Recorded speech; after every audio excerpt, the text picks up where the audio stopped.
طبعًا magaalada Muqdisho waxaa lagu xiray weriye Xuseen Cabdulle oo ah weriye ka howlgala warbaahinta maxalliga ah ama social media aadna uga hadla arrimaha Soomaalida. Waxaa si qaas ah u xirtay oo la sheegay taliyaha cusub ee hay'adda nabad sugidda Sanbalosha ayaa inta badan waxaa lagu eedeeyay inuu iska xirto wariyaasha isla markaana caburin uu sameeyo. Wararkii dhexmaray uu sheegayna waxaa ka mid ah inuusan gebi ahaanba ka hadli karin arrimaha hay'adda NISA taasoo shaqada wariyaha lagu xanibay, waryahana uu ka biyo diiday. Wariyaha ayaa ugu dambeyntii la soo daayay, balse inta badan waxaa la sheegayaa waxyaabihii lagu xiray waxaa ka mid ah inuu jiro ficiltan dhanka dagaalka ah kadib maalintii la magacaabay ama markuu wariyuhu soo bandhigay qorshooyin aad u xunxun oo waxaan kuu sheegaa magac dhabar ku ah taliyaha cusub ee hay'adda NISA taasoo la sheegay inuu ka carooday taliyaha hay'adda nabad sugidda ee NISA oo uu u yeeray sida la sheegay, isla markaana amar ayuu duldhigay, balse waryaha ayaa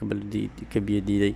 Waryaha ayaa inta badan ka biyo diiday waxyaabihii la soo bandhigay, haddana xorriyadiisa dib u helay, balse hay'adda nabad sugidda ee NISA ayaa lagu sheegaa shaqadii ugu horreysay ay qabatay inay tahay inay wariyaasha caburiso, taasoo inta badan caan uu ku yahay taliyaha cusub ee hay'adda nabad sugidda ee NISA.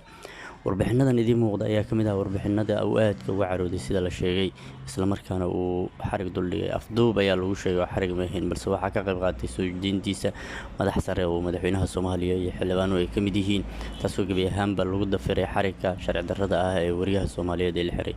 Waryahan ayaa inta badan la sheegaa inuusan la gaban wararka, isla markaana uu aad u falanqeeyo siyaasadda iyo waxyaabaha qarsoon ee ka socda dalka, taasoo ka dhigaysa in taliya Sanbalosha uusan u dulqaadan karin. Sanbalosha ayaa inta badan intii waaxaha amniga uu ka shaqeynayay lagu xasuustaa caburinta tooska ah ee saxaafadda, isagoo gebi ahaanba diidan hadalka xorta ah.